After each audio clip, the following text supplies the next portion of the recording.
내 인생이기에 내가 이혼을 결정하고 선택하기 전에 내가 할 수 있는 거는 가정을 유지하기 위해서 해볼 건 다 해보셔야 나중에 후회가 없습니다. 안녕하세요. 마인드 디톡스의 묻지마 캔디입니다. 오늘의 방송 제목은 외도로 이혼을 결심하는 이유와 시점입니다. 구독, 좋아요 눌러주세요. 네, 외도를 발견하고 바로 이혼을 결정하고 실행할 수 있는 사람은 거의 없다라고 보셔야 합니다.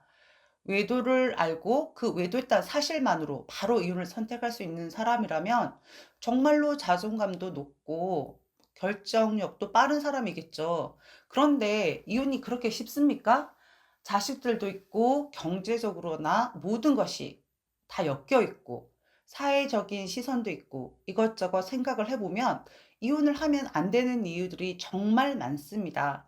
우리들이 배우자 외도라는 상황을 겪어보지 않았을 때 주변 사람들에게 뭐라고 했었는지 기억나시나요? 미쳤어? 남편이 바람났는데 어떻게 살아? 나는 바람난 거 알면 당장 이혼이야. 라고 말씀하셨고, 그런 생각으로 살아오셨을 겁니다. 그런데 막상 우리들이 그 상황을 직면하게 되니까 어떻게 되던가요? 사람들은 남의 일에는 이래라 저래라 훈수를 잘 둡니다. 그런데 막상 자신이 그 상황에 들어가 있으면 판단력도 흐려지고 상황이 달라지는 거죠. 그리고 갈팡질팡하게 되는 것입니다. 외도 상담사로 일하는 연차가 늘어나면서 처음에는 가정을 회복하겠다고 괴로운 상황에서도 버티고 견디던 분들이 하나둘 이혼을 결심했다라고 저에게 상담을 하는 경우들이 많아지고 있습니다. 저 또한 이혼을 했기에 그들이 그런 결심을 하게 된 이유들을 들어보면 많은 공감을 하게 됩니다. 이혼을 하지 않고 회복을 하려면 기본적인 전제 조건이 필요합니다. 그건 바로 유책 배우자가 가정을 지키겠다라는 의지를 보여줘야 하는 건데요. 저는 이런 경우라면 가정을 유지하는 것이 맞다라고 생각을 합니다. 이혼을 하는 것보다는 가정을 유지함으로써 얻게 되는 이점, 그리고 장점들이 훨씬 더 많습니다. 유책 배우자가 가정을 지키겠다라는 의지가 없어도 혼인관계 또는 가정의 테두리는 유지할 수 있지만 부부관계 회복은 할 수가 없는 것입니다.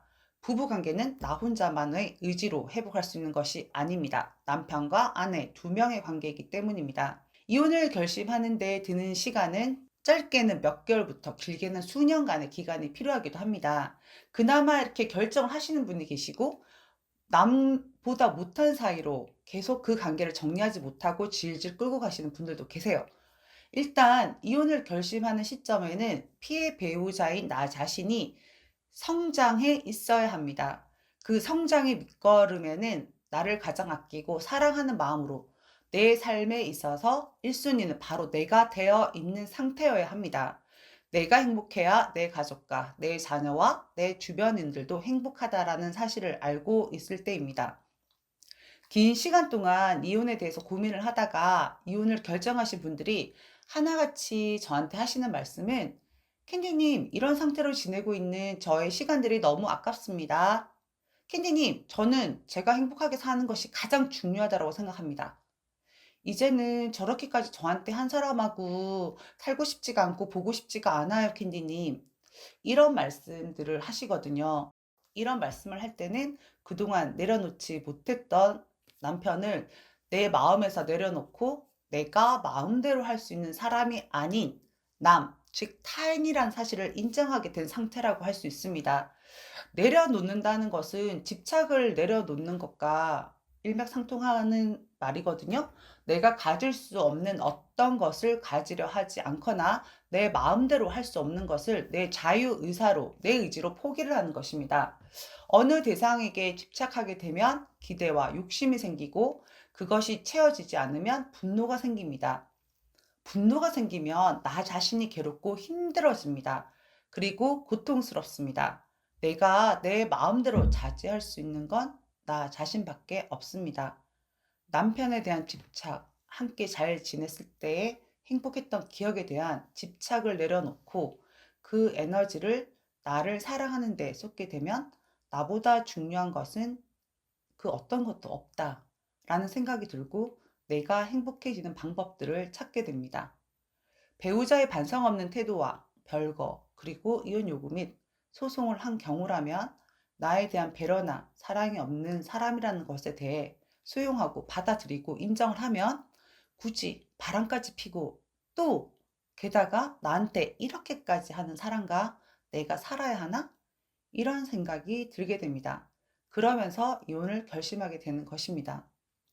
처음 상담할 때는 전업주부로 경제력이 없었는데 남편의 가출 혹은 생활비를 끄는 경우에 직장에 나가서 돈을 벌고 경제적인 독립이 되고 난 후 자신을 위해 자기 사랑, 치유, 자기 개발 등 여러 가지 공부를 하게 되면서 아내분들은 급기야 정서적인 독립까지 하게 되는 경우들이 대부분입니다.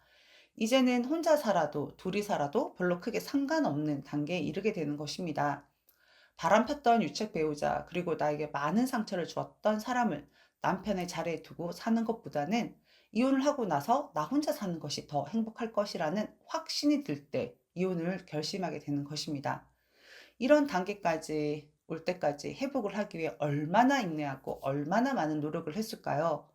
아무것도 하지 않았다면 아직 이혼을 할 단계는 아니라고 생각합니다. 아무것도 하지 않았으면 이혼 후에 반드시 큰 후회가 생길 수밖에 없기 때문입니다. 내 인생이기에 내가 이혼을 결정하고 선택하기 전에 내가 할 수 있는 거는 가정을 유지하기 위해서 해볼 건 다 해보셔야 나중에 후회가 없습니다.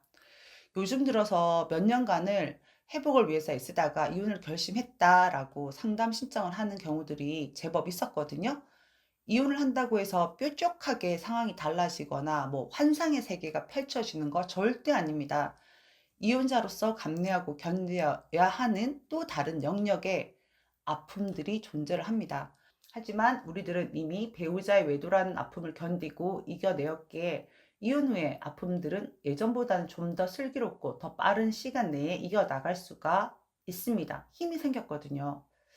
네, 오늘 아침에 이혼 결심을 하고 상담을 하신 아내분을 포함해서 이혼을 결정하신 마디님들에게 해드리고 싶은 말씀은 이혼을 결심하기까지 여기까지 온다고 정말 고생 많았습니다. 애 많이 쓰셨습니다. 정말 할 만큼 다 하신 거 맞으세요. 그리고 참 대견합니다. 그리고 앞으로 잘해낼 수 있을 거예요. 그리고 분명히 지금보다 더 행복하고 더 멋지게 살 수 있을 거예요. 이 말을 꼭 해주고 싶습니다. 이렇게 응원을 하면서도 마음은 아리고 아픕니다. 그 아내분들이 어떻게 버티고 견디고 마음을 다스리고 살아왔는지 알기 때문입니다. 그리고 이혼하고 나서 감내해야 하는 아픔들을 여러분들이 또 제가 겪었던 것처럼 겪어야 되기 때문입니다. 하지만 현명한 분들에게 잘 헤쳐나갈 수 있으리라 믿어 의심치 않고요.